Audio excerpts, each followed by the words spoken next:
vídeo aqui.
Viram que eles, como estava antes do sorriso, o homem, o pessoal dentro do metrô, né?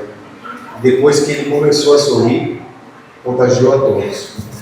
Às vezes, o que está faltando ali no nosso setor é um sorriso para começar o dia bem. Às vezes é só isso. Tá bom? Então, Dr. Lucas, por favor.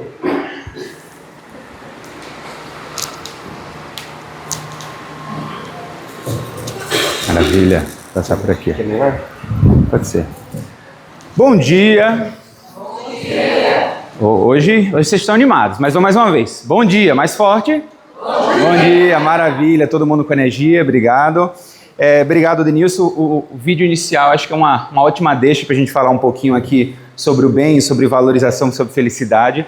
Puxa até uma deixa com o que o nosso mestre, né, nosso grande mentor Shiga falou na última reunião, né, sobre a importância de às vezes dar um sorriso. Nem sempre esse sorriso vem natural, às vezes a gente precisa ter uma atitude consciente disso.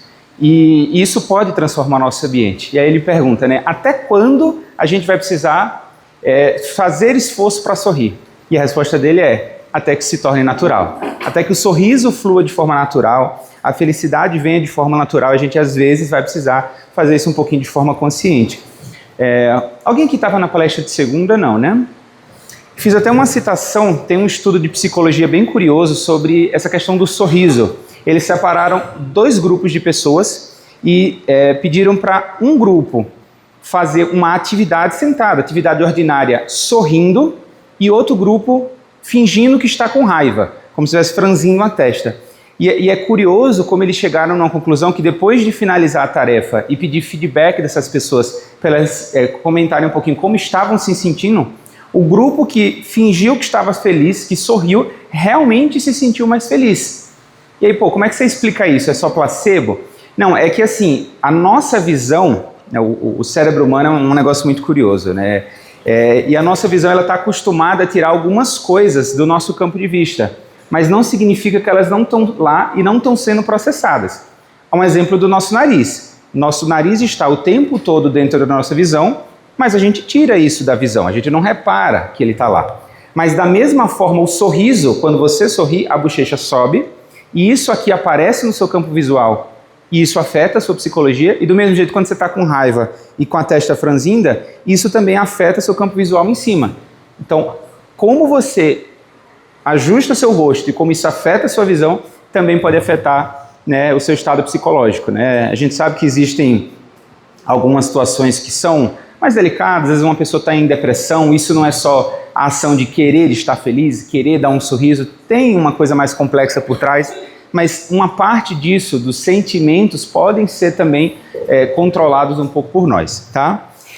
Então, antes de começar um pouquinho de falar sobre cuidar do nosso bem maior, a palestra ela é um pouco voltada para vocês, né, como líderes, como cuidar dos seus liderados. Mas antes disso eu preciso falar um pouco sobre como cuidar de vocês. Não adianta querer cuidar dos outros sem vocês estarem bem, sem vocês estarem bem cuidados. Então aqui para vocês, pastores aqui já devem ter andado de avião, qual é a primeira instrução que a aeromoça fala quando pega a máscara? Alguém? Isso mesmo. Ponha em você primeiro para depois colocar nos outros. Mesmo que seja seu filho, se você coloca nele mesmo, depois ele não vai poder te ajudar. Às vezes ele não é capaz disso. Ou o pior, se durante o momento de colocar você desmaiar, fica você e ele sem oxigênio. Então a primeira coisa em qualquer situação, isso aqui é numa situação de calamidade, mas numa situação de rotina é a mesma coisa. Primeiro, vocês precisam pensar em vocês, pensar na saúde de vocês, pensar no bem-estar de vocês, e aí vem um pouquinho do que eu falei na segunda, e eu vou puxar só alguns slides aqui, sobre alguns pontos importantes sobre essa questão da valorização, o que é o valor pessoal, e como é que vocês podem pensar um pouquinho em como se valorizar e entender o valor de vocês. Então, primeiro a gente falando aqui de valor pessoal, vocês já pararam para pensar no seu valor como indivíduo e profissional? Veja bem, diversas palestras, diversos livros falam sobre como equilibrar a vida pessoal com a vida profissional. Eu entendo que seja uma perspectiva, uma forma de se ver, mas eu sinceramente gosto de uma outra abordagem, eu gosto da abordagem da integração. Eu acho que a pessoa que tenta se ver como dois indivíduos separados, o indivíduo que está em casa, o indivíduo, a mãe, a avó, a tia, a esposa, e separa isso como outro indivíduo da profissional, da líder, você tem uma oportunidade ruim de acabar se adoecendo com isso. Primeiro, porque vocês passam muito tempo aqui. Se você tirar o tempo que vocês passam trabalhando e o tempo que vocês passam dormindo, quase não sobra tempo para viver. E aí se você fica naquela história de eu vou para o trabalho só pensando quando eu vou chegar em casa, ou eu vou para o trabalho só pensando no fim de semana, a vida passa assim e vocês não viram passar. Então esse é o primeiro ponto, a gente precisa tentar pensar em como integrar esses dois lados. E o segundo ponto se você tenta separar isso 100%, você dá oportunidade, abre brechas para você tirar seu lado humano. O lado pessoal, o lado família, esse é o lado mais humano. E assim, com tanta coisa que a gente está passando, tanto de mudança no hospital, mas no mundo como um todo, tecnologias, o que mais a gente vai precisar, sempre precisou e vai ser mais valorizado é o fator humano, pessoas. Robôs a gente contrata, mas pessoas não robôs a gente compra, né? Mas pessoas a gente não compra. A gente nutre, a gente retribui e a gente contrata e valoriza, né, para poder tornar isso aqui não um hospital, mas uma casa de cuidado, uma casa de cura, que sempre foi a missão do hospital. Então, como a gente pensar em como integrar esses dois indivíduos, que é um só, vocês são uma pessoa só, e por que aqui eu botei separado? Mas é sobre o valor. O indivíduo é um só, mas dentro desse indivíduo todos nós temos muitas facetas e alguns lados do indivíduo podem ser valores, né, que se encaixam melhor na circunstância pessoal ou na circunstância profissional. Então eu peço para vocês pensarem um pouquinho mais nas qualidades, mas evitar se pensar como duas pessoas separadas. Inclusive, me sugeriram, acho que semana passada, uma série da Apple TV. Eu ainda não vi porque eu ainda preciso assinar a Apple TV. Mas eu estou querendo assistir muito porque ele fala sobre, acho que é fratura, de um indivíduo que ele é separado em duas pessoas. Quando ele está no trabalho, ele não lembra da vida pessoal, e quando ele está na vida pessoal e não lembra do trabalho. Eu ainda quero ver os detalhes, mas o cerne da série é você ver o quanto a pessoa que está em casa e não lembra do trabalho vai ficando cada vez mais feliz, mais plena, parece estar de férias a vida inteira, e a pessoa do trabalho vai adoecendo cada dia.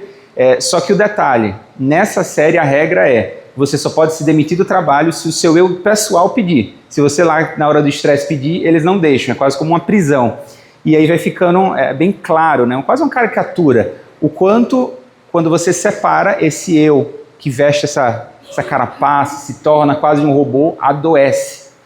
Então, ano passado, retrasado, se não me engano, eu fiz uma palestra sobre burnout. Eu acho que esse ponto aqui de tentar não separar é muito importante. Então, quando a gente fala de valor pessoal, vamos entender um pouquinho o que é valor. Claro que cada um tem o seu ponto de vista, cada um valoriza coisas diferentes, setores valorizam coisas diferentes, mas o mais importante é vocês saberem o valor de vocês. Se vocês não se valorizarem, ninguém vai valorizar. Então, uma das primeiras coisas que a gente precisa tentar fazer na jornada, a gente vai falar várias vezes aqui, de toda essa jornada pessoal e profissional, o ponto mais importante de todos é autoconhecimento. Então, como é que a gente define o valor? Vocês se definem pelo que são ou pelo que fazem? Né? Lembrando que o que a gente faz é muito importante, o que a gente faz gera propósito, gera estímulo, mas o valor de vocês é pelo que vocês são. Tudo que a gente faz é passageiro. Claro que a gente pode fazer algo muito importante, deixar um legado, mas tudo passa. Mas o que vocês são realmente é o que fica e é o importante dessa jornada. Quando você fala de elementos de valor pessoal, a gente tem 3 instâncias. As qualidades internas, muitas dessas qualidades aqui são moldadas ainda na sua infância, de acordo com o ambiente, de acordo com sua família, ética, caráter, resiliência, empatia. Alguns desses aqui são mais difíceis ou menos difíceis de conseguir ajustar quando vocês estão nessa fase. Mas existem diversos métodos, diversas ferramentas que vocês podem aprender, por exemplo, para fortalecer a resiliência, que é algo que a gente acaba precisando muito aqui na nossa rotina, nossa instituição. Todos nós temos desafios muito grandes aqui e a resiliência é uma qualidade muito importante. E a resiliência, ela é considerada quase como um seguro contra a tristeza. Porque se tem uma coisa que a gente vai ter certeza na vida trabalhando a gente vai se frustrar, a gente vai se irritar. Isso é inerente. A vida é complexa, o trabalho é complexo e a forma como você lida com isso, se a gente não consegue controlar o ambiente, a gente pode influenciar, mas a única coisa que vocês conseguem controlar é vocês mesmos. Vocês não controlam o ambiente ou os outros, mas vocês controlam como vocês se sentem com isso, ou o que vocês fazem com isso. E a resiliência pode ajudar muito com isso daqui. Então, pulando para qualidades internas, para habilidades adquiridas, aqui eu diria que é o mais fácil de se conquistar. Por mais que você possa dizer, mas tem habilidades que eu vou ter que estudar 2 anos para adquirir. Essas são fáceis. Resiliência, ética e caráter, às vezes vão demorar décadas para conseguir desenvolver, mesmo que seja intencional. Isso aqui está muito enraizado em quem vocês são. E isso aqui é um pouquinho mais tranquilo de você adicionar por cima desse alicerce. Então vem conhecimento técnico, proatividade, até criatividade está aqui. A gente acha às vezes que criatividade vem de berço, Claro que algumas pessoas são mais imaginativas, conseguem pensar em coisas diferentes, mas a criatividade pode ser treinada. É uma forma de se pensar, uma forma de pensar fora daqueles elementos que foram te dados ali, que eu falo de pensar fora da caixa, Apesar que, como o Chico gosta de dizer, pensar fora da caixa, mas agir no palpável, no real. Agir dentro da caixa. E o terceiro, o impacto emocional. Como você faz os outros se sentirem. Esse aqui, sem dúvida, é um dos que a gente mais vai trabalhar hoje, mas eu queria estender isso aqui para o impacto emocional para os outros, mas tem um outro elemento para nós. Nós controlando as nossas emoções. Depois que vocês avançam mais na jornada de autoconhecimento, muitas vezes vocês conseguem até identificar o porquê de algumas emoções.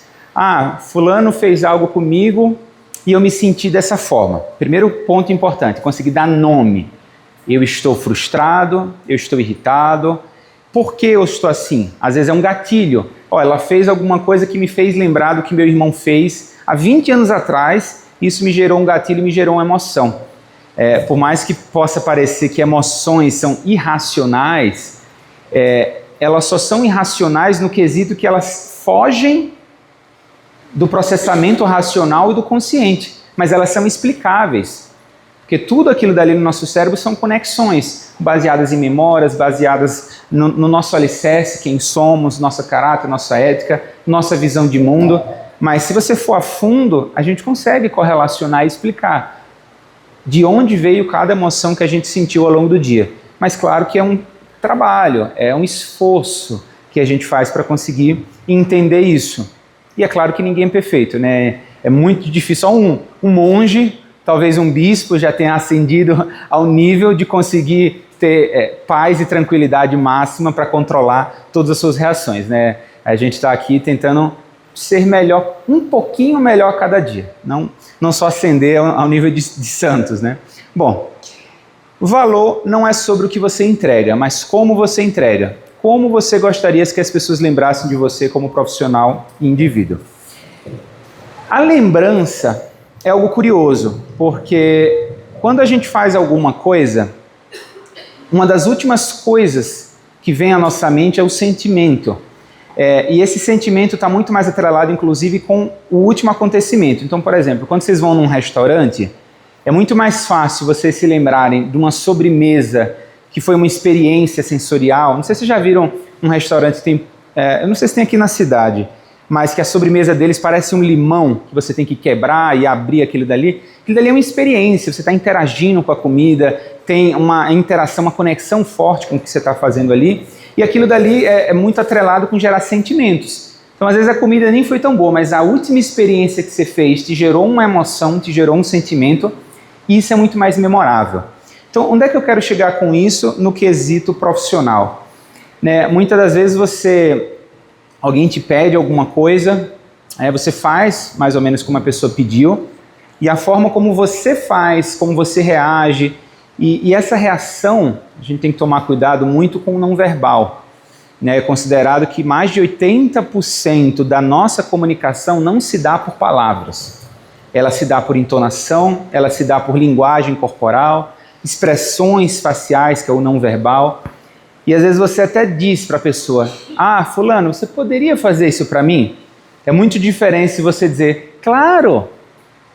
No momento que eu falei um claro, não é sobre o claro, é sobre eu ter subido o meu tom de voz, isso é um tom positivo e receptivo, sobre eu ter aberto um sorriso. Isso o que é que eu comuniquei? Não foi sobre sim, foi sobre sim, eu estou feliz em poder ajudá-lo e eu estou receptivo. Isso foi o que eu comuniquei. Agora é diferente se eu digo, claro. A entonação foi para baixo, então a entonação mais negativa, por mais que eu diga sim, na minha cabeça eu estou dizendo não me pede demais não. E ainda quando eu reviro o olho, o que é que eu estou comunicando? É um desprezo, é um nojo, é uma rejeição. E por mais que às vezes isso seja difícil de se notar, principalmente em nós, o cérebro humano ele é muito treinado nisso. Uma das habilidades que a gente mais tem como humano é identificação corporal, porque é assim que a gente sobrevive. Sobrevive com a comunicação. E a gente é muito melhor em entender do que falar. Controlar como você vai falar é muito mais difícil do que entender. Então, às vezes, a pessoa que está ouvindo nem consegue explicar, mas às vezes parece como uma flecha. Ela sentiu aquilo, ela se sente, gera um sentimento, ela sente esse desprezo, ela sente essa energia negativa, e por mais que ela não consiga expressar em palavras, às vezes, depende de quão treinada ela está, mas isso pode afetar a relação e ela vai pegar aquela mensagem. Então, se o que importa não é você fazer ou não o que a pessoa te pediu, mas o como você faz, como você respondeu, como você recebeu e acolheu aquela pessoa, isso é que vai afetar como as outras pessoas ao seu redor se sentem, e se você afeta como os outros se sentem, você afeta como elas te lembram, como indivíduo e como profissional. E lembrando, o indivíduo não é só quem está em casa, aqui também. Como você acolhe as pessoas, né? A gente passa tanto tempo aqui no trabalho, né? Boa parte da nossa vida, e não somos só colegas de trabalho, somos colegas de vida. A gente divide, o tempo é muito escasso na nossa vida, a vida é curta. Então a gente compartilha momentos, compartilha felicidades, e essa construção de laços é muito importante até para a nossa própria felicidade como indivíduo.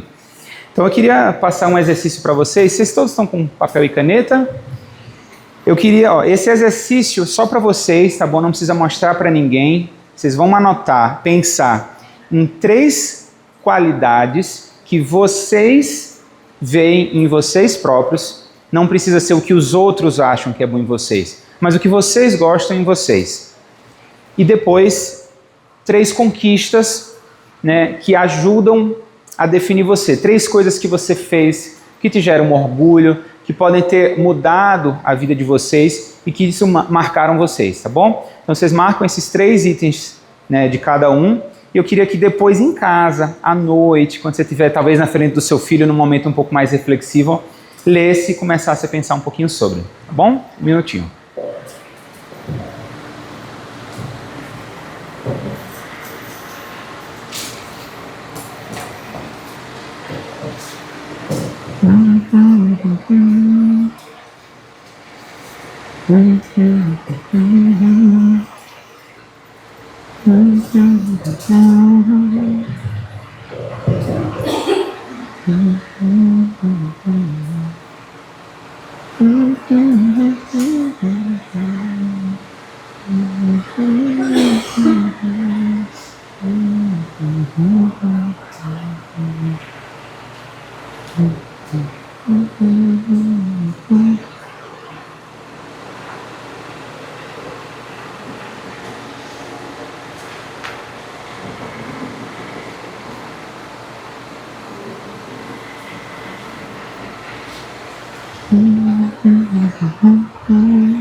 Tá bom, podemos continuar? Então, assim, terminando essa parte da jornada do pessoal, tem um slide que eu vou contar um pouquinho mais para frente, quando a gente falar dos tipos de liderança e da liderança do mentor. Né, eu pude, né, tive a oportunidade também de ter ótimos mentores, né? Shiga é um grande mentor para mim também, mas tem uma outra pessoa que me ajudou um pouco nessa jornada nos últimos 2, 3 anos, mais ou menos desde que eu cheguei aqui, né? E eu lembro que ele me fez 4 perguntas numa das nossas primeiras sessões, de 2022 ainda, e foram acho que as 4 perguntas mais difíceis que já me fizeram na vida. Imagina alguém te fazer uma pergunta em menos de 1 minuto e você demorar quase 2 anos para responder. E ele me fez 4 perguntas quando eu comecei essa jornada um pouco mais consciente de autoconhecimento, que foi o seguinte: quem é você? Onde você está? Quem você quer ser e onde você quer chegar? São 2 perguntas que se concentram no presente, nos 2 estágios, né, o pessoal e o profissional, e no futuro consciente, o futuro que você molda, o futuro que você assume como autoprotagonista, né? E ele fala assim, né, eu podia responder muito facilmente onde eu estava, isso é mais óbvio, é só olhar o seu ambiente, você sabe onde é que você está, onde você está trabalhando, o que é que você faz, o que é que você já conquistou, essa é a parte fácil.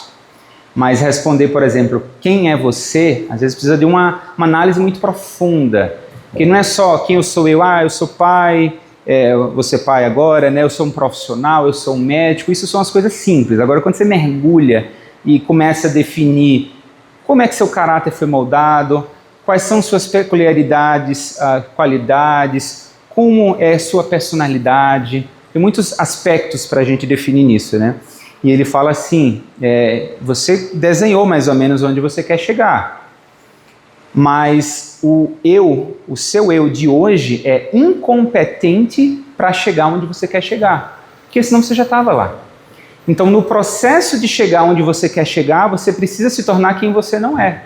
E essa jornada de transformação, de intencionalmente se tornar uma pessoa melhor, mas não por consequência do ambiente. O ambiente foi me jogando para cá e eu fui me transformando, né? Eu fui mudando ao longo da vida, uma metamorfose. Não é essa a intenção. A intenção é ser consciente. Olha, eu acho que essa faceta da minha pessoa pode ser um pouco mais delicada, pode causar alguns problemas, talvez para um filho, para um colega de trabalho, e eu quero intencionalmente mudar isso. Ok, parte de uma intenção. Agora, o que é que precisa ser feito para gerar uma mudança? E é essa questão que demora uns bons anos para conseguir, né?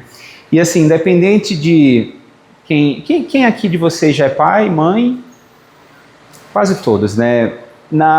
eu ando estudando um pouquinho mais sobre isso, né, que eu vou ser pai de primeira viagem agora em fevereiro, né, e a maioria dos materiais que eu acompanho fala assim, né, existem diversas formas de criar e educar um filho, mas a melhor forma, ele diz, não é a melhor, a única forma de ensinar é pelo exemplo. O exemplo é a forma mais forte de se ensinar, de se gerar um impacto em alguém. E é a forma mais natural, porque você não precisa fingir. Você só está sendo. E do mesmo jeito que isso influencia as pessoas em casa, influenciam crianças, influencia seus liderados. Então, se a melhor forma da gente influenciar eles, se a gente vai agora passar para como, né, se tornar um líder melhor e como influenciar as pessoas, você sendo a pessoa que você quer que os outros sejam, é a forma mais automática e mais fácil de conseguir isso. Então, ainda falando do indivíduo, falando de vocês, vamos falar um pouquinho dos valores como um líder. Todos vocês aqui foram escolhidos, né, para assumir essa posição. Não é automático, não é só porque vocês têm um cargo de chefia que automaticamente vocês se tornam líderes. São coisas teoricamente desconectadas, mas que sempre a gente busca tentar conectá-las. Existem pessoas do setor, em alguns setores, que podem não serem os chefes, não serem os coordenadores, os gerentes, e terem um papel de líder às vezes maior, de influenciar nas pessoas. E o que é que explica isso? Essa conexão. Às vezes é uma pessoa que tem mais conexão com o setor, às vezes isso pode ser porque já está lá mais tempo, mas não necessariamente. Tempo não é uma necessidade ou conexão causal, que com mais tempo você vai conseguir mais conexão, mas às vezes ajuda, e às vezes o perfil, pessoas mais proativas ou pessoas mais que gostam de influenciar. Isso é um dos perfis que a gente vai chegar aqui depois, nos perfis de liderança. Mas independente do perfil de vocês, são 9 perfis diferentes, e muitos desses perfis estão atrelados não com escolha, mas como foi construído o seu caráter, sua personalidade, e todos eles podem usufruir frutos, construir frutos como líderes. Então, se você pudesse medir o impacto que todos vocês aqui causam no trabalho e as atitudes, o impacto que o seu trabalho e suas atitudes causam no bem-estar de quem está ao seu redor,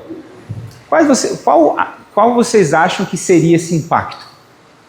Alguém aqui acredita que não consegue causar impacto nas pessoas ao redor? Alguém aqui quer contar alguma história sobre algum dia que fez alguma ação e gerou um impacto positivo, alguma coisa do tipo em algum funcionário? Tudo bem. Depois a gente vai ter um exercício, se quiserem contar para a gente, vai ter um exercício que eu vou pedir para vocês anotarem isso no papelzinho para vocês mesmos, para refletirem sobre essa questão de impacto. Então eu digo, vocês são mais que um gestor, são mais que um líder, vocês são um exemplo, uma inspiração e um guia. E isso daqui não é só para ficar bonito na parede, né? Você é uma inspiração, você é um guia. Isso aqui é o fato. Vocês querendo ou não, as pessoas que estão com vocês da sua equipe, olham para vocês e se inspiram, no bom ou no ruim, independente do que for. Vocês como indivíduo podem influenciar para um lado, para o outro, e a partir do momento que vocês reconhecem, vocês são fonte de inspiração e podem guiar essas pessoas ao seu redor, né, isso pode ser trabalhado. E aí a gente fala aqui de 3 características, mesmo jeito que a gente puxou lá no pessoal, 3 características importantes que afetam o trabalho de um líder. Autenticidade, e aí da mesma forma que eu falei mais cedo, o quanto é importante vocês conseguirem ser. A gente não está falando de ser falso, de atuar. Imagina, você ter que estar 8 horas por dia aqui, o tempo inteiro atuando. A menos que vocês, né, trabalhem na novela das 8, que aí tudo bem a profissão dele, mas até isso nele, quando desliga a câmera, ele normalmente param de atuar. Porque senão é muito difícil, adoece.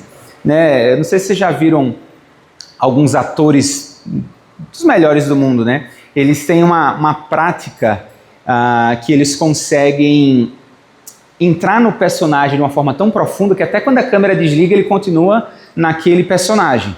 Do ponto de vista artístico, isso é lindo. Eles conseguem atuar muito bem, realmente se transformar naquilo, ganhar Oscar, mas se você olha depoimento deles do ponto de vista psicológico, isso afeta muito eles. Alguns deles precisam de meses para sair do personagem e às vezes com muita terapia, né, que afeta demais. Né? Não sei se vocês já assistiram aquele filme do Batman com aquele ator Joker, Heath Ledger, que faleceu. Ele fala diversos depoimentos que ele não estava atuando, ele entrou no personagem e ele ficou perturbado depois daquilo. Ele ficou tanto tempo dentro daquele personagem que aquilo afetou ele. Então, se da mesma forma a gente está pensando em como sermos pessoas melhores e saudáveis, a gente entrar num personagem sem ser autêntico, a gente está abrindo a oportunidade para adoecer.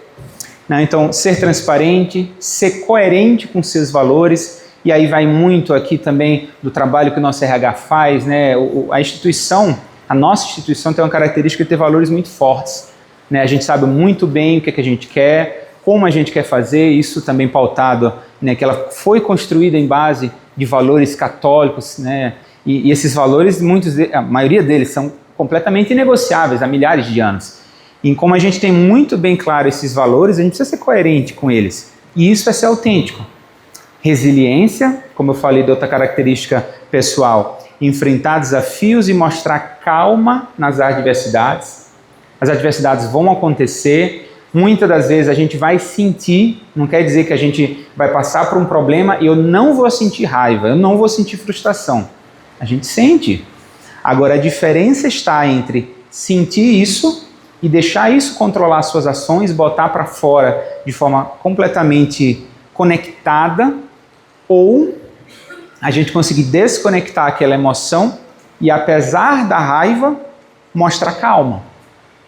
Essa é a parte difícil e que a resiliência e a maturidade emocional podem nos proporcionar. Mas, como eu disse, é um trabalho que leva alguns anos para acontecer. E a visão, transmitir clareza de propósito e direção. Isso daqui é uma das coisas que a gente mais, né, pode também tentar ajudar vocês. Né? Muitas das vezes a gente está numa posição que a gente está aqui no meio do campo. Né? Por um lado a gente está com nossa equipe, por outro lado a gente tem também outras pessoas nos guiando, nos chefiando, nos orientando. E todas as vezes eu digo que você estiver numa situação e que precisar de mais visão e clareza para poder passar aquilo para os seus liderados, perguntem. Muito importante que sempre que vocês forem orientar os seus liderados, forem fazer um trabalho, ainda mais aqueles mais delicados, mudança, né? A gente está passando por muito importante que vocês tenham essa clareza de propósito e direção, porque isso transparece. Se nem vocês concordarem ou entenderem por que algo está sendo feito, passa. Isso fica transparente para quem está lhe ouvindo e ele vai absorver essa informação, esse sentimento que você está tendo. Então, quando a gente fala de tipos de liderança, a gente tem aqui principalmente 9 tipos. Fontes diferentes vão dar tipos diferentes de liderança, mas aqui é só um exemplo para a gente ilustrar um pouco e tentar começar a pensar onde é que a gente se conecta. Não existe tipo pior ou melhor. Claro que existem tipos mais adequados para algumas circunstâncias. Às vezes algumas situações a gente precisa tirar da manga, da cartola, né? Uma pessoa ou outra. Então, às vezes, por mais que na hierarquia uma pessoa seja a escolha óbvia para fazer, por exemplo, um projeto, às vezes a gente precisa de um apoio de alguma outra pessoa, às vezes por causa disso, o tipo de liderança, aquela pessoa talvez tenha uma habilidade que naquele momento pode se tornar, né, um pouquinho mais necessária. Então, se a gente abrir aqui, líder conector, indivíduo hábil que enxerga a teia de relações de pessoas. Esse daqui é aquela pessoa que gosta de conectar. Né? Ele normalmente é uma pessoa que em si gosta de se conectar, mas ele sente quase que uma satisfação em ver os outros conectados, intermediar conflitos, apresentar pessoas. Líder assessor é aquele líder que as pessoas recorrem quando elas desejam um conselho.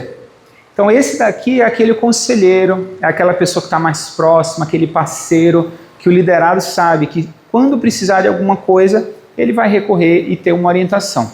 É claro que cada uma dessas lideranças tem vantagens e desvantagens. Da mesma forma que o assessor, ele é muito bom, você está ajudando os outros, a gente também tem que tomar cuidado com duas coisas do assessor. Ele poder acabar sendo demandado demais, então você tem que ajudar, mas conduzir a pessoa para depois ser autossuficiente, porque senão você é um só, se tiver uma equipe muito grande, você acaba não conseguindo demandar toda essa atenção, né? E ele precisa ter muito cuidado nos conselhos que ele dá, né? Então, normalmente é uma pessoa que precisa já ter passado por aquilo. A gente vai falar depois da diferença de mentor e coach. Esse aqui, na verdade, eu chamaria como um mentor, mas apesar que todos eles podem assumir esse papel. Professor é instigado pelo potencial de cada pessoa. Seu poder vem com a descoberta de como explorar os pontos fortes de cada um. É um pouco diferente, porque o assessor está aqui para lhe ajudar. Mas um bom professor, ele não está ali só para passar um conhecimento. O bom professor, ele se conecta com a turma, se conecta com as pessoas e ele gosta de ver os outros se desenvolverem. Nenhum professor gosta de reprovar um aluno, de dar um 2, dar um 5 para um aluno. Um professor gosta de ver o seu trabalho bem empregado e os alunos transformações. Mais do que aquele aluno que sempre foi 10, é aquele aluno que às vezes foi 6 e você conseguiu influenciar ele, viu o potencial e conseguiu ver seu trabalho empregado e gerar um 10 nele. Esse é o trabalho do professor, é você identificar as pessoas que têm potencial de melhorar e consegui-las ajudar a melhorar. É isso que esse perfil aqui acaba se satisfazendo, que acaba se destacando. E aqui, ó, ele gosta de aprender a partir de tudo que faz. A paixão por aprender, né, e a partir do aprendizado que você consegue passar. Líder provedor está sempre querendo saber como apoiar a equipe e valorizar os funcionários. É confiável e defende as outras pessoas. É o protetor, né? Aquela pessoa que não só... Você vê que tem muitas características um pouco parecidas, só que aqui é o que se destaca. Aqui, mais do que está ajudando, ele está sempre querendo ver como ajudar. Quanto o assessor, às vezes a pessoa te busca, o provedor, ele mesmo vai. Vocês estão precisando de alguma coisa, ou ele é mais ativo, a pessoa está com uma dificuldade e ele vai lá, pô, eu estou vendo que você está com uma dificuldade, posso te ajudar? Esse é um dos perfis do traço do provedor. E o pioneiro, este perfil se apega ao que virá em seguida, gosta de projetos novos e é motivado por novas experiências. Esse aqui é um prato cheio para a situação que a gente está, né? Porque a única certeza que a gente tem é que vai mudar. Ainda mais assim, 2025... Se 2024 já foi difícil, mas a gente passou por muita coisa, 25 é cada vez mais, a gente está acelerando a roda. A gente vai passar por muita mudança, então o pioneiro vai adorar. Eu entendo que nem todo mundo, né, se deleita, ama mudança, mas alguns gostam mais que outros e todos vamos ter que, né, se adaptar a essa situação. E aqui para finalizar mais 4, o estimulador. É o líder que eleva a energia no ambiente, faz com que as pessoas se apeguem e as coisas aconteçam. Os outros, e olha o final, os outros entram em ação porque desejam segui-lo. É contagiante. O estimulador faz algo e que gera emoções nas pessoas que é quase impossível você ficar parado. Né? Como o exemplo do vídeo, né, do sorriso, é contagiante aquele sorriso. E tem ações que às vezes a gente pode fazer que é estimulante. Então imagina, por exemplo, existe um efeito psicológico do bystander, Me lembre aí, quando você vê alguém sendo morto, como é que você chama essa pessoa? Que ela vai para a delegacia e vai falar o que viu. Testemunha, obrigado, testemunha.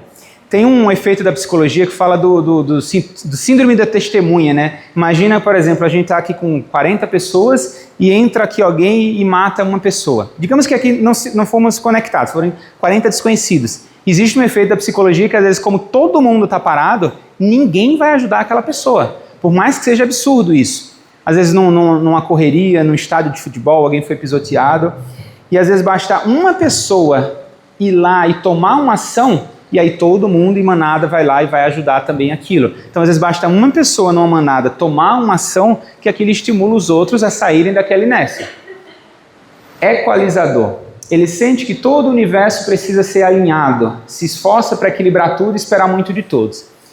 Esse aqui, mais um detalhe, pode ser muito bom, é necessário, todos eles são necessários, mas também tomar cuidado que equilibrar demais as coisas, ainda mais num ambiente de tanta mudança, com tantas dificuldades, pode ser muito pesado, né? Pode afogar vocês. Então a gente tem que pensar em como equilibrar isso. É muito importante segurar os pratinhos, mas equilibrar 40 pratinhos, você está equilibrando o primeiro, o último já está caindo.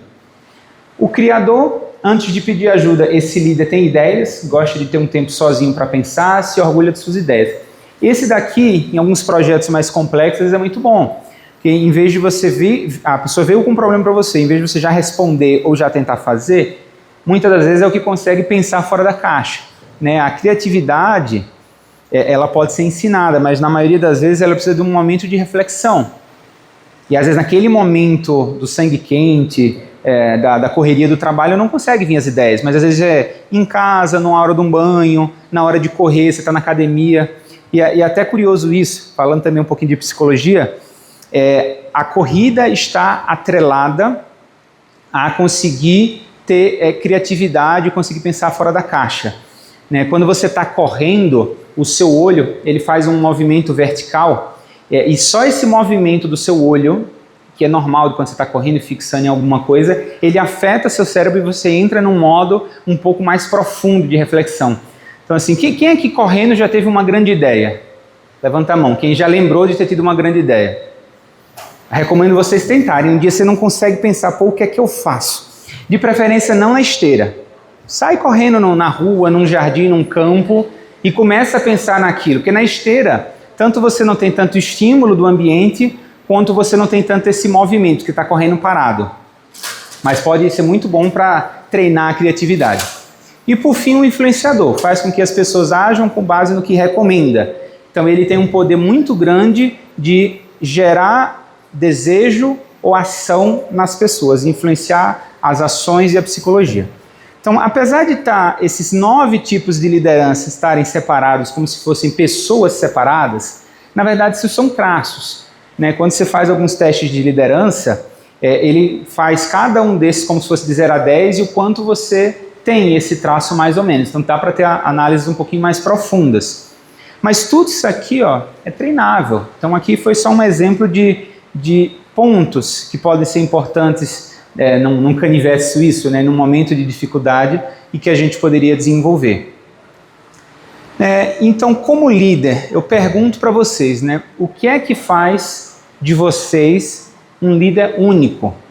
Se a gente tem mais de 9 tipos de líderes e cada um pode se misturar, imagina a combinação, né, de cada um de 0 a 10, a combinação é infinita, então todos nós somos únicos, com defeitos, qualidades, características. E eu peço para vocês também usar esse caderninho e refletir. Se não conseguirem escrever muitas coisas hoje, eu peço, quando chegar em casa, reflete um pouquinho e tenta responder isso.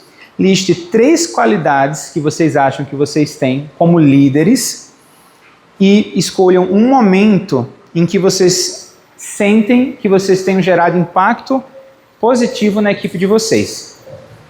Tá bom? Dá mais 2 minutinhos.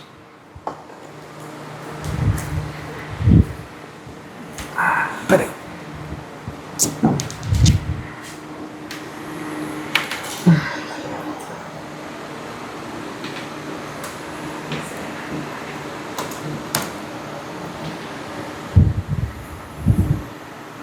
Não.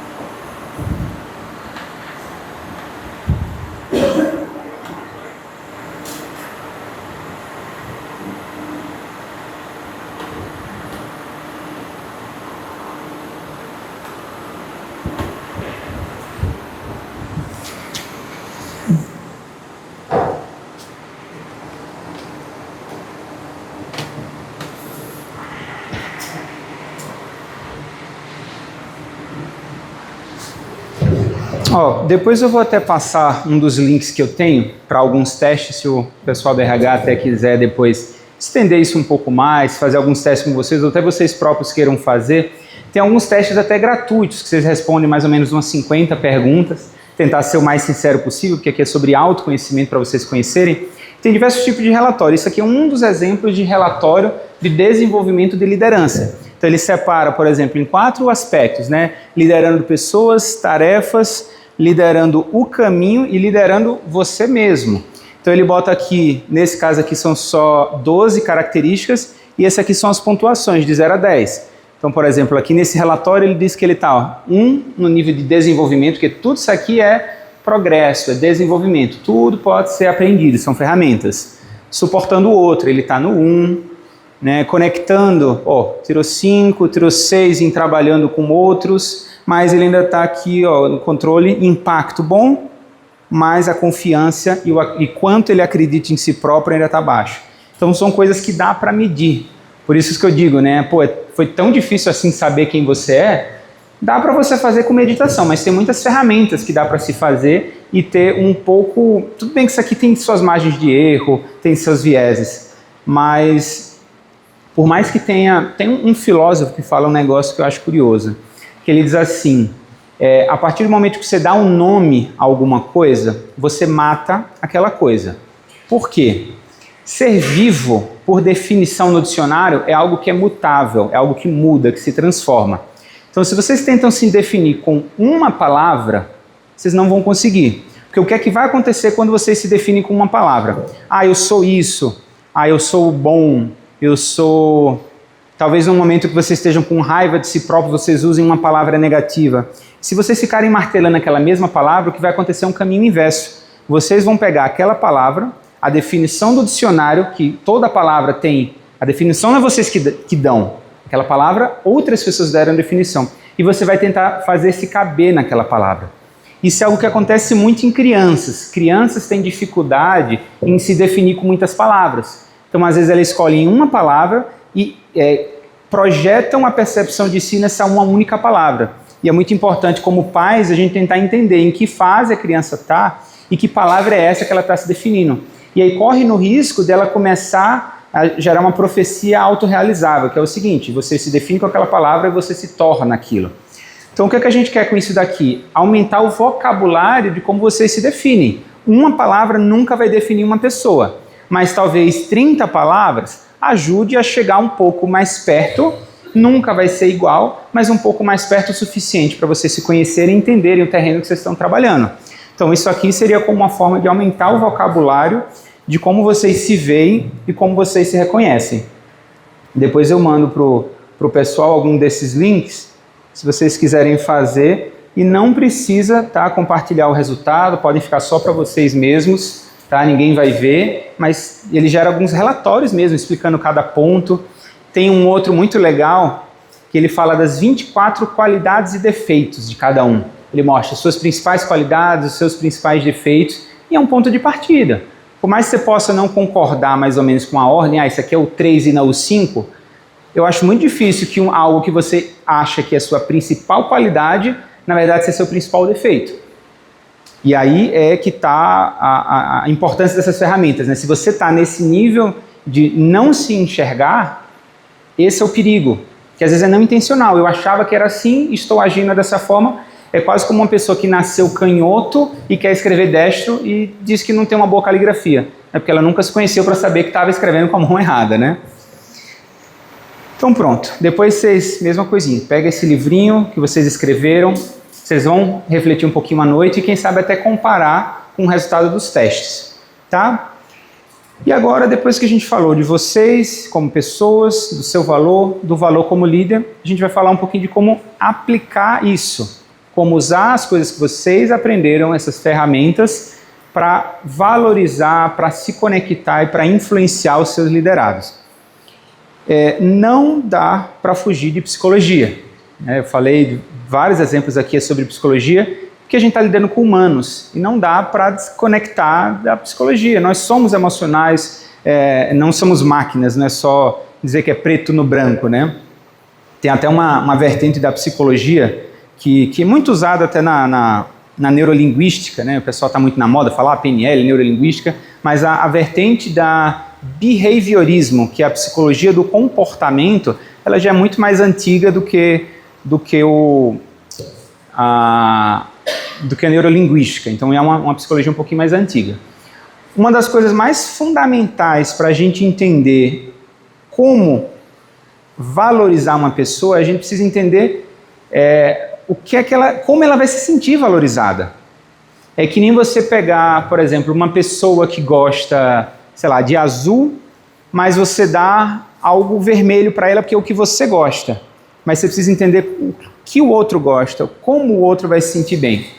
E o Maslow, o Abraham Maslow, em 1943, desenhou essa pirâmide aqui, que na opinião dele, mas é uma das pirâmides mais usadas na questão da ciência, das relações interpessoais, para entender as prioridades do ser humano. Então, quando ele fala aqui de prioridades, a primeira coisa que a gente precisa valorizar é a parte fisiológica. Ninguém vai estar preocupado com estima e autorrealização, que é o topo da pirâmide, se ele não tem o básico. Isso aqui é instintivo, é humano. Comida, água, abrigo, descanso. Então, isso aqui são as coisas fisiológicas. Isso aqui a gente vai prover com o quê? Com o salário. O salário de vocês é o que vai prover a comida em casa, é o que vai prover água, abrigo, mas tem outras coisas aqui importantes que são fisiológicas. Então, fisiológicas é o quê? Descanso. É você ter as folgas. Isso, né? A gente tem todos os instrumentos aqui no hospital e o RH para prover isso aqui, e isso daqui não é uma das coisas que vocês precisam se preocupar tanto. Então, eu digo isso aqui porque às vezes você tem em outros contextos, né? Tem empresas que às vezes não provêm nenhum básico. A partir do momento que você já tem o básico, que a gente supõe que todo mundo aqui no hospital consegue ter esse básico aqui, que foi pensado para isso, você tem a seguridade. Fisiológica e seguridade, eles estão parecidos, vem dinheiro, recursos, refúgio, um pouco mais de segurança. Claro que a gente, né, o Brasil é um país inseguro, o Brasil tem suas instabilidades econômicas e tal, então mesmo a gente fazendo o nosso melhor, tem coisas externas que fogem do nosso controle para gerar essa segurança. Mas o que mais está aqui no controle de vocês é quando a gente começa a puxar para esses 3 níveis aqui, porque esses aqui são os materiais. Esses aqui são as necessidades psicológicas e espirituais. Então, o terceiro nível aqui é social, família, amigos e comunidade. Esse aqui só com a construção de laços, conexões. Como eu disse, aquela pessoa não é só um funcionário, não é só um liderado. Ela é uma pessoa, precisa de conexão, precisa de amigos, acolhimento. Isso daqui já é o suficiente para valorizar. Não é só um elogio, né? Uma pessoa que só elogia, mas não se conecta com os outros. Você está tentando trazer algo aqui em cima, mas não tem esse degrau. Cada degrau desse, imagina como uma pirâmide, precisa do alicerce. Então ele tem que pensar em degrau por degrau. Então a partir do momento que você tem suprido suas necessidades sociais, aí vem os outros 2 que são os mais legais. Nem todo mundo vai conseguir atingir todos os degraus da pirâmide, mas muitas vezes cabe a nós ver como poder ajudar a atingir isso. Então, o quarto é estima, respeito, confiança em si.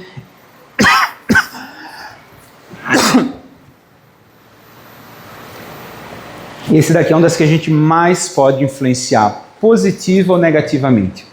Depois a gente vai falar um pouquinho das ações que podemos fazer e afetar, mas um elogio, um abraço, um reconhecimento, isso aqui afeta demais e é uma das partes um pouco frágeis, né? Basta uma palavra mais mal direcionada para acabar com a autoconfiança de uma pessoa num dia, né? E por fim, a autorrealização. Essa questão da autorrealização é interessante, porque assim, a meta de cada um é diferente. Então, quando a gente falou dos 4 pontos, né? Quem é você, onde você está, quem você quer ser, quem você quer chegar. A maioria das pessoas não está na jornada de transformação pessoal, de quem eu sou, quem eu quero ser. Mas a jornada palpável, a maioria das pessoas está, uma boa parte das pessoas está. Onde eu estou, onde eu quero chegar. Esse é o mais comum de você ver e é o mais comum de você, às vezes, conhecer perguntando. Todas vezes você vai toma um café com o seu liderado, escuta um pouquinho quais são os desejos dele, o que é que ele queria da vida, o que é que ele pensa nos próximos anos. E às vezes são coisas simples. E a partir do momento que você conhece a pessoa, entende o que ela quer, você pode ajudar ela a se realizar. Às vezes não é só conseguir uma promoção, mas conseguir se sentir mais útil, conseguir se sentir mais confiante, e aí você ajuda ele a se realizar. E esse último daqui, normalmente quem consegue ajudar o outro a fazer isso aqui, gera um impacto muito grande, uma conexão muito grande, uma gratidão muito grande. Então é a melhor forma de você conseguir, né, ter uma conexão profunda com outra pessoa. Então Então, o impacto do reconhecimento. O reconhecimento, a gente está falando disso aqui, principalmente, né, estima, afeta muito a estima. Funcionários valorizados são mais engajados, produtivos e felizes. Então, não é só pregar o bem, é pregar o bem e eles vão ser mais realizados, engajados e felizes. Então, facilita até a vida de vocês, porque funcionários mais engajados, felizes e produtivos fazem um trabalho melhor. Empresas com cultura de reconhecimento têm 31% menos rotatividade de colaboradores. Né? Claro que diferenças salariais às vezes impactam e às vezes a gente perde funcionários por causa disso, mas não é o principal. Se a gente olha aqui, normalmente o funcionário só vai trocar um emprego por outro por dinheiro quando isso daqui não está sendo atendido. Então, não atendeu isso daqui, aí ele cai para cá. Ou quando é muito grande. É claro que às vezes uma oferta para ganhar o dobro é um pouco mais delicado, mas a gente sempre tem que se pensar, fulano saiu, foi para outro emprego. Será que foi para o salário mesmo? Ou ele não estava conseguindo se encaixar, não estava se sentindo bem, não estava se sentindo conectado com as pessoas ao redor? E aqui nessa estatística mostra 31% menos rotatividade, então tem eficácia. E 69% dos funcionários que dizem que trabalhariam mais se sentissem valorizados. É claro que a gente não está aqui para ensinar isso e dizer, vamos valorizar ele, vai botar ele para trabalhar ainda mais. Calma aí que depois começa a afetar, porque se ele se sente valorizado e só trabalha mais, você começa a afetar essa base fisiológica do descanso. Então, não é para botar ele para trabalhar mais por causa de um elogio e tirar as outras partes. Eu sei que aqui isso não é comum de acontecer. Mas o trabalhar mais é sobre a psicologia, ele se sentir que poderia trabalhar mais, se sentir que quer entregar mais. Esse desejo de querer entregar mais é uma reciprocidade. Por exemplo, quando vocês vão no supermercado e alguém te oferece, por exemplo, um cafezinho, uma bolacha, para provar de uma marca que está vendendo lá. A psicologia fala isso, a reciprocidade. A partir do momento que eu te dou um biscoito, aí primeiro que é mais difícil você recusar. Se a pessoa ativamente te oferece algo, o seu padrão é aceitar, porque senão você vai rejeitar aquela pessoa. E a partir do momento que você aceitou aquilo, psicologicamente você está mais susceptível a comprar aquilo. Então é a reciprocidade, está dentro do ser humano. Eu faço algo e eu devolvo algo. Não é 100%, mas como a gente viu aqui, reciprocidade em 69%. E aqui quando a gente fala de algumas práticas, que coisas eu posso fazer para valorizar as pessoas? Reconhecimento público e individual. Duas coisas. O primeiro é, quando vocês forem dar feedback negativo, forem dar uma orientação, alguma coisa que vai gerar um sentimento negativo, mas é importante fazer, primeiro ponto, fazer individualmente. Evitar estar brigando com alguém, dando um feedback negativo na frente dos outros. Porque aquilo dali vai afetar a estima dele e não vai ser recebido da forma que vocês querem. Porque não é sobre falar mal para alguém. É sobre você falar algo e gerar uma reação de feedback construtivo e melhoria. Então, sempre que vocês forem fazer um feedback negativo, uma coisa muito boa, primeiro gera um rapport. Rapport na psicologia é quando você consegue se conectar com alguém de igual para igual. Então, você está num ambiente individual com aquela pessoa, de preferência no mesmo nível, evitar, por exemplo, que um está sentado e o outro está em pé, isso gera uma desconexão, você senta no mesmo nível, olho no olho, se conecta com aquela pessoa, às vezes pergunta como é que está o dia, tem aquela conversinha de introdução, garante que a porta está aberta e a pessoa está receptiva, então isso depende de momento, mas às vezes você começa com um elogio, gostei daquilo que você fez naquele dia. Aí você, a partir do momento que você deu um elogio, você abriu a porta dele, ele está interessado, está conectado com você. Aí depois você vai e fala o que precisar falar, que é necessário, que vai gerar um sentimento negativo, mas é imprescindível para gerar uma mudança.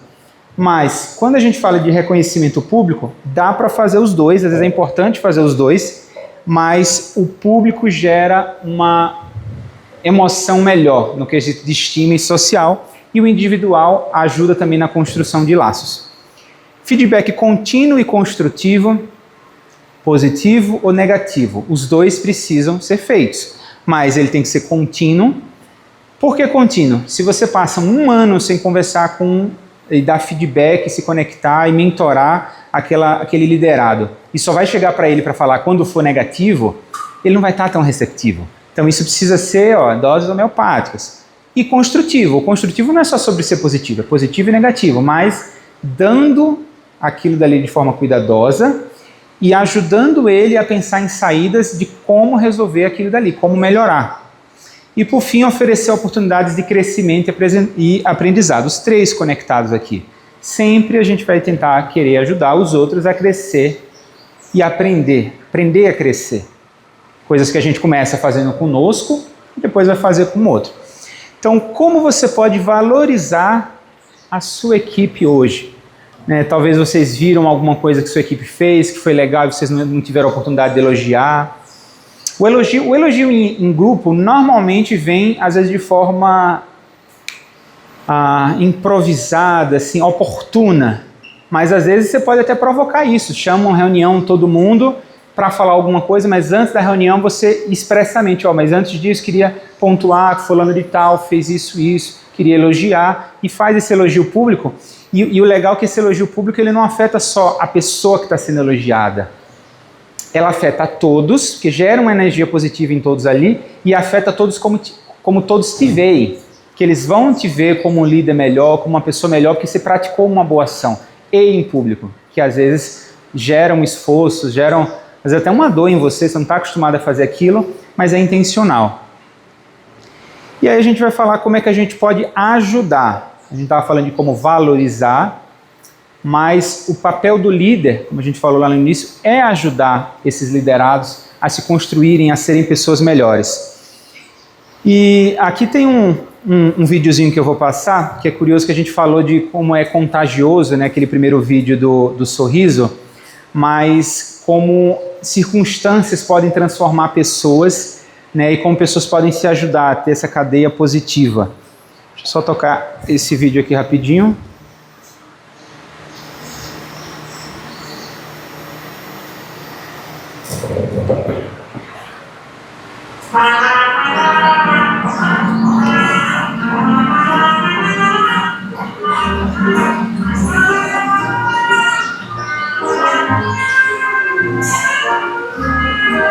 Já viu?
Eu pergunto para vocês, o que de errado ele estava fazendo no início desse vídeo? Alguém se arrisca a dizer? Pelo menos uma palavrinha. Pense em alguma palavra. Qual era a palavra que vem à mente de vocês com base nas atitudes deles no início do vídeo? Indiferença. Indiferença. Ranzinza. Bom. Acomodado. Tenso? Preso. Omisso. Então, assim, se você olha friamente, né, é plausível você dizer, não, ele não fez nada de errado, ele estava na dele, nenhuma ação dele gerou uma consequência. Porque às vezes a gente está acostumado a pensar, uma ação minha gerou algo ruim, eu sou responsável por isso. Mas não agir ou não escolher é uma escolha, é uma ação. Então, a partir do momento que naquela situação ele tinha uma postura fechada, omissa, como vocês falaram, estava com a mão no bolso, representada pela mão no bolso, a omissão dele causava consequências, que ele poderia ajudar. E a partir do momento que você pode ajudar, você tem uma responsabilidade em ajudar. Porque Deus te deu esse poder de ajudar, Deus botou nessa posição, uma posição que você tem responsabilidade e possibilidade de ajudar muitas pessoas. E se vocês têm essa possibilidade de ajudar e não conseguem ajudar, e você vai desde a Bíblia, fala dessa responsabilidade, né? Tem um versículo da Bíblia, até não falando tanto disso, mas o versículo que eu acho bem curioso, que é o versículo dos talentos, né? Que Deus dá um talento, que o talento é como se fosse o salário de uma pessoa num mês para cada um dos três, né? E cada um dos três teve uma reação diferente. Um guardou, o outro gastou e o outro multiplicou. E lá na Bíblia ele mostra como Deus vê essas pessoas, né? Ele fala que o que gastou, ele, né, reclama daquilo, né? Não lembro bem os detalhes, mas ele tem uma resposta negativa para a pessoa que gastou, tem uma resposta positiva para a pessoa que multiplicou, então ele teve um dinheiro, ele teve um poder na mão e ele multiplicou para poder depois ajudar mais pessoas, mas a pessoa que só guardou, foi omissa e não fez nada, ele também condena. Diz que você não foi útil. Então, a gente só é útil quando serve, a gente só serve, quando é útil ao outro, né? Então a gente tem essa responsabilidade, a gente está aqui para poder ajudar vocês a se tornarem cada vez mais capazes de ajudar o próximo. Daí. Foi. E aí tem duas ferramentas que a gente pode usar, que as pessoas têm falado muito, a diferença de coach e mentor. E eu sei que está muito na moda falar coach, né, e às vezes até num sentido um pouquinho pejorativo, mas vamos especificar um pouquinho o que exatamente é a diferença dos dois e qual é a interseção, que eles têm interseção. Então vamos falar da teoria por trás, né? Mentoria primeiro. Ser mentor é investir no potencial dos outros, com paciência e propósito. Então é você ser útil a outra pessoa, entender qual é o potencial de alguém, investir nesse potencial. Tem que ter paciência, porque é uma jornada longa, não é um conselho só que você vai dizer, fulano, faça dessa forma e a pessoa já vai pegar, porque se aquilo dali tiver muito diferente, muito distante de como ela é e como ela costuma fazer as coisas, não vai ser instantâneo, não vai ser uma palavra que vai resolver isso. E tem que ter um propósito. O que é o propósito? Propósito e visão. Um porquê você está ajudando aquela pessoa a melhorar e onde você quer chegar com isso. Isso aí vai desde metas do indivíduo, como você, metas como líder. Pô, eu preciso moldar aquela pessoa que ela vai fazer tal função, ou eu já estou pensando que talvez ela possa ser promovida, porque o perfil dela seria legal, mas ela ainda precisa se desenvolver em uma área. Então eu posso ter um propósito de desenvolver aquela pessoa naquela área, para em um ano, por exemplo, eu poder promover ela para alguma posição. E mentores não apenas ensinam, mas eles transformam vidas. Só que os dois podem ter o poder de transformar, só que para a mentoria é mais um conselho e para o coaching é mais pergunta. Por que essa diferença? O coaching, não necessariamente, né, ele precisa ter experiência prática naquilo. Então, por exemplo, uma das pessoas que me ajudou nessa jornada, por exemplo, para mim o Shiga é totalmente um mentor, porque ele fez coisas que eu ainda não fiz, ele passou por muitas situações e ele pode me dar conselhos objetivos. Então a maioria dessas pessoas aqui de vocês vão assumir esse papel, porque vocês sabem como fazer aquele papel, vocês estudaram, vocês sabem o que precisa ser feito, então você pode compartilhar experiências, ó, eu passei por isso, vai por mim, vai nesse caminho. Você pode dar conselhos, guiar o caminho, mas isso requer esse conhecimento técnico específico. O coaching, não necessariamente ele tem essa experiência. E por isso que é bom aprender um pouco dos dois, porque às vezes vocês estão em situações que vocês também podem não saber como resolver aquela situação, não tem aquela experiência, ou a gente está trabalhando de forma multi, né? Eu acabo passando muito isso no dia a dia, porque eu tenho projetos com basicamente todas as outras áreas, todos os gerentes, e tem coisas às vezes que eu não sei. E aí a técnica do coaching é a técnica de perguntas. Você guiar a pessoa, muito disso aqui é por causa da sabedoria, você fazer perguntas para guiar o raciocínio da outra pessoa na resposta que tem que estar na outra pessoa, porque você não sabe aquela resposta.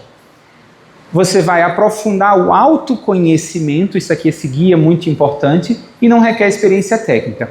Mas, na verdade, não é sobre vestir o chapéu de um ou outro, mas é sobre a gente embasar nisso daqui, porque aqui a gente está muito mais na experiência, vocês todos têm experiência no que vocês fazem, mas também, às vezes, algumas técnicas disso aqui podem ajudar.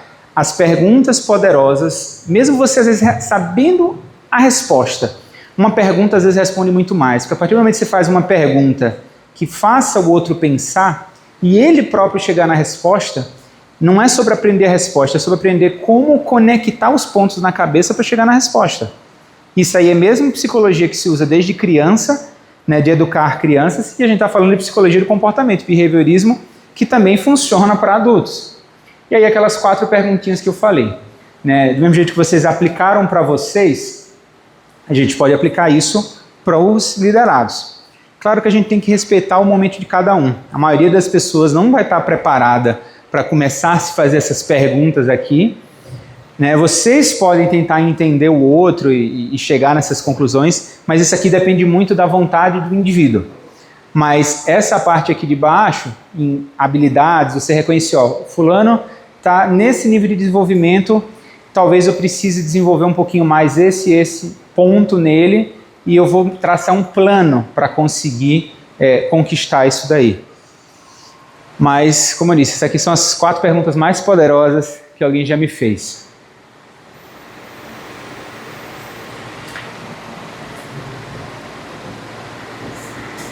Bom, vou passar aqui agora. Então, como podemos criar futuros líderes na nossa equipe? Lembrando que líderes não é só chefes.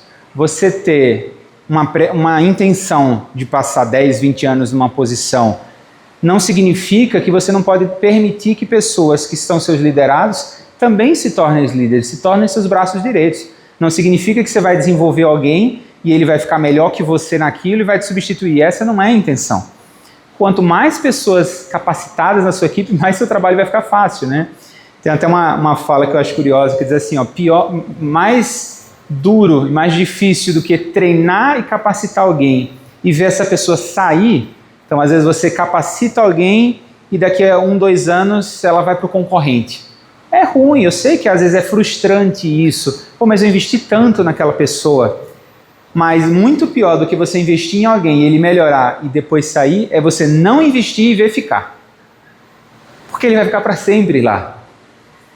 E isso é ruim para a gente. Então a gente tem que pensar como investir, como melhorar todas as pessoas que estão à nossa volta e valorizar o que estiver dentro do nosso alcance para tentar fazer ele ficar. Nem todos vão ficar, mas como a gente viu lá, diminui em 31%. Então já é uma medida.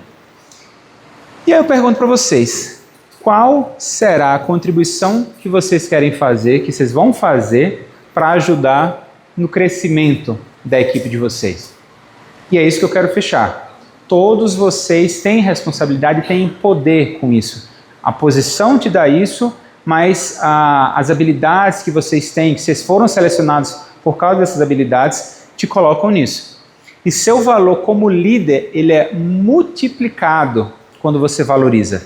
Tanto as pessoas reconhecem o seu valor, as pessoas te veem melhor, e aí vocês próprios como líderes também vão se sentir bem. Vamos pensar na pirâmide de Maslow de vocês. A partir do momento que você elogia alguém, você fez seu trabalho, você vai se sentir melhor com isso, outras pessoas vão retribuir aquilo, também te elogiar, e a sua pirâmide também vai ficando mais robusta, você vai ficando mais valorizado. E esse valor ele é multiplicado quando você valoriza e desenvolve a sua equipe. Reconheça o impacto que vocês têm, cuide dos seus liderados e deixe um legado. Vocês estão construindo um legado. Essa instituição tem mais de 40 anos. A gente está convivendo com pessoas aqui que ajudaram a capinar o mato quando tudo começou. E elas estão aqui por um propósito, deixando um legado. Mas no momento que a gente está de transformação tão acelerada, o que às vezes podia ter demorado 10, 20, 30 anos para deixar um legado, às vezes com 2, 3 anos, dependendo de como vocês desenvolvem o trabalho nesse momento de transformação, o legado vai ficar para sempre, porque a gente está passando por muita coisa. Então a gente está nas fases mais oportunas para conseguir deixar um legado, né? Então, para finalizar, tem um último videozinho aqui falando um pouquinho sobre trabalho em equipe. Não sei se vocês já viram esse vídeo. Mostrando o impacto, né, que o trabalho em equipe pode causar e o quanto a gente pode conquistar quando a gente trabalha juntos.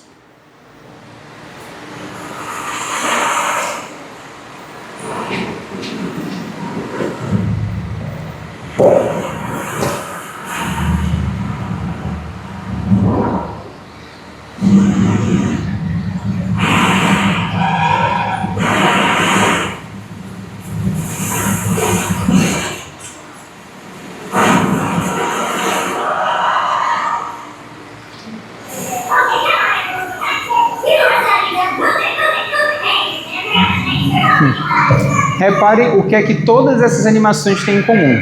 Tem trabalho em equipe, mas tem um líder guiando. Tinha um pinguim líder, tem a formiga líder, e isso é o impacto que elas estão causando dentro do trabalho em equipe. Poder vencer desafios muito maiores, formigas contra um tamanduá, poder ganhar uma batalha tão difícil.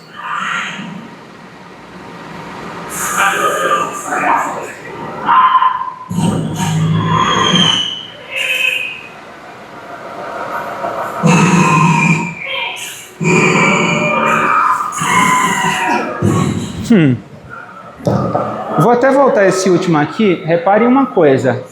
Olha o tamanho do líder. Repare, o líder é o menor. Eu não sei nem se ele levantando o braço alcançou a gaivota. Mas o impacto dele não era sobre fazer aquele trabalho. Ele foi um exemplo, ele liderou, ele guiou as pessoas e todos os outros provavelmente tiveram mais impacto na ação em si. Mas ele gerou um impacto, mesmo sendo pequenininho ali. Não sei se é porque ele podia ser o mais novo ou só porque não se desenvolveu naquela área, mas ele se desenvolveu em outras. E eles conseguiram a meta deles, se proteger.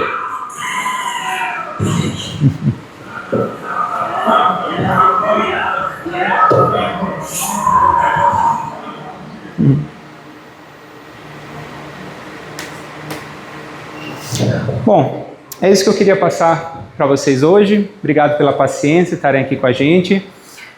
Quero que vocês depois reflitam um pouquinho sobre esse caderninho e depois, se vocês quiserem esses links, eu vou passar para o pessoal do RH e vou ver uma forma de compartilhar com vocês, se vocês quiserem fazer esses testes para avançar um pouquinho no autoconhecimento de vocês, tá bom? Obrigado.